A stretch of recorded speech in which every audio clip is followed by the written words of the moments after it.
Fala pessoal, bom dia, vamos para mais um termômetro do mercado. Hoje dia 28 de outubro, 9h06 da manhã, né? Mercado americano já está rolando aí, mercado americano futuro, né? Está rolando desde as 7 horas da noite de ontem e o nosso abril tem 6 minutinhos, tá?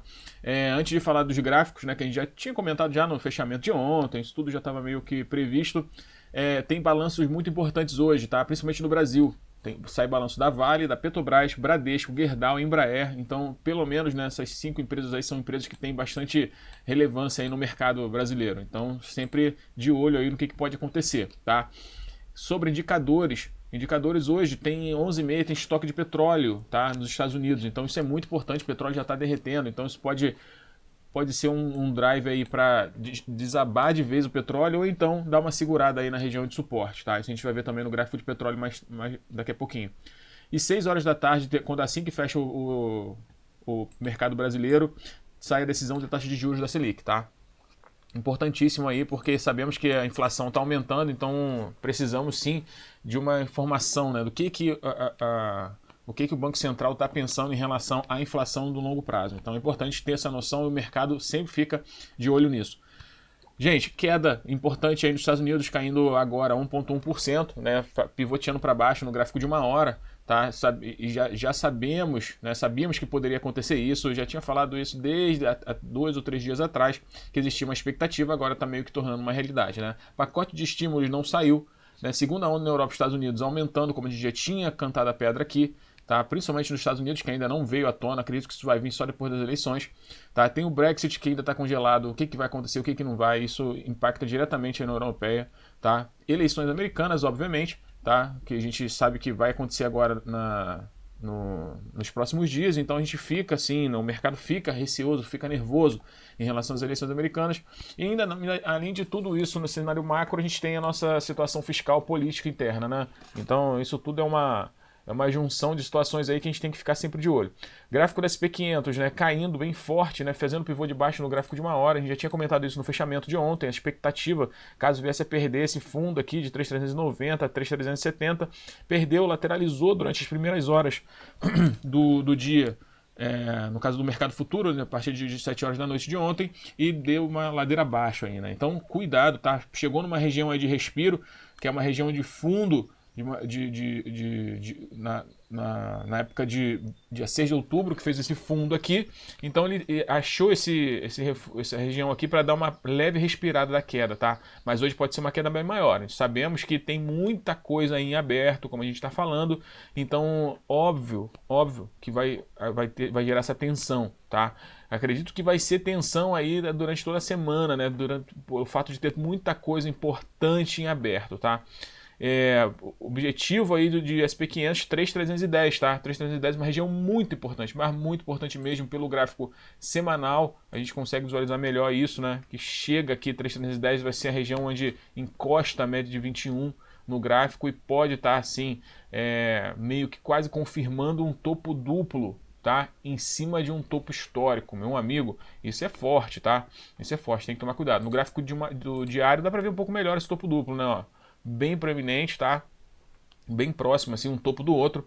Então, alerta, né, gente? Alerta porque o negócio pode esquentar. Mas isso tudo pode ser só mais lá na frente, tá? Vamos esperar, vamos reagir ao gráfico, tá? Porque se a gente começa a criar muita coisa, figuras muito grandes, alvos muito grandes, a gente acaba ficando enviesado, medo, enfim, tá? Isso começa a aflorar emoções. Então, vamos olhar o gráfico, vamos seguir o que ele tá, né, dia a dia, cada candle a candle, o que ele tá mostrando, força a força, tá bom? EWZ aí o pré-mercado do EWZ, tá? Como se fosse, vamos dizer que fosse o leilão aqui do EWZ, ele já está abrindo com um belo gap de baixa, tá? Abrindo abaixo dessa região de suporte, tá? Perdendo a média de 21.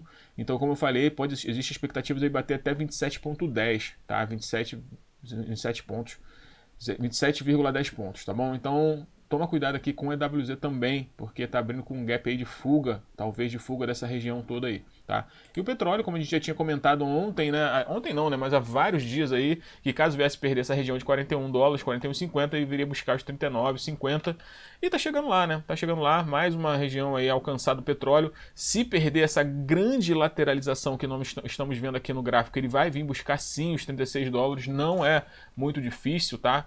Não é muito difícil. Quando o petróleo estava aqui, eu já falei dessa possibilidade, ele já caiu uma bela de uma porcentagem. Vamos usar a régua aqui pra gente ver, né, da porcentagem que ele já caiu, já caiu 7%, quase 8%, 7%, tá? Do que poderia, e sim, o objetivo pode ser de até quase 15%. Então, lógico, precisamos tomar cuidado aí, né, em relação ao petróleo, que isso influencia a Petrobras, que influencia o Ibov. Falando em Petrobras, falando em Ibov, vamos falar aqui do nosso índice futuro, tá? Índice futuro abriu, onde é que o índice futuro abriu?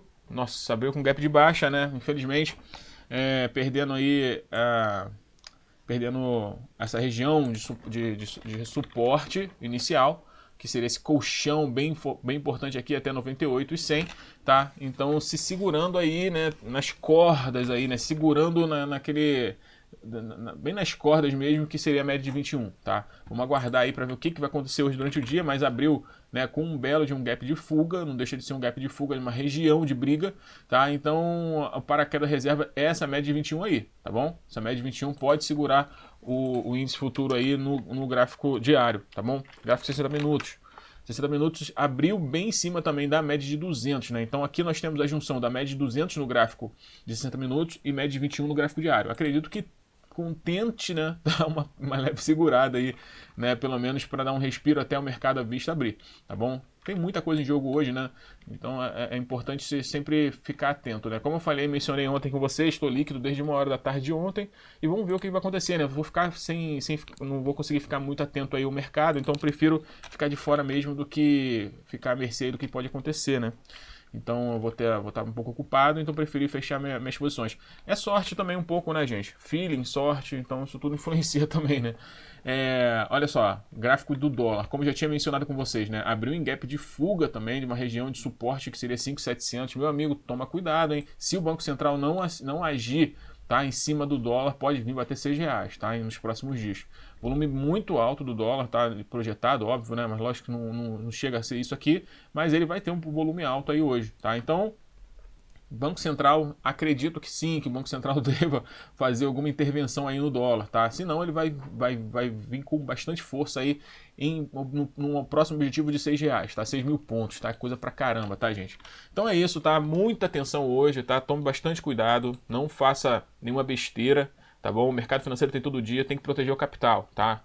E é isso, gente. Um abraço, bom dia pra vocês aí, bons trades. A gente vai se falando durante o dia e principalmente no fechamento do mercado. Um abraço.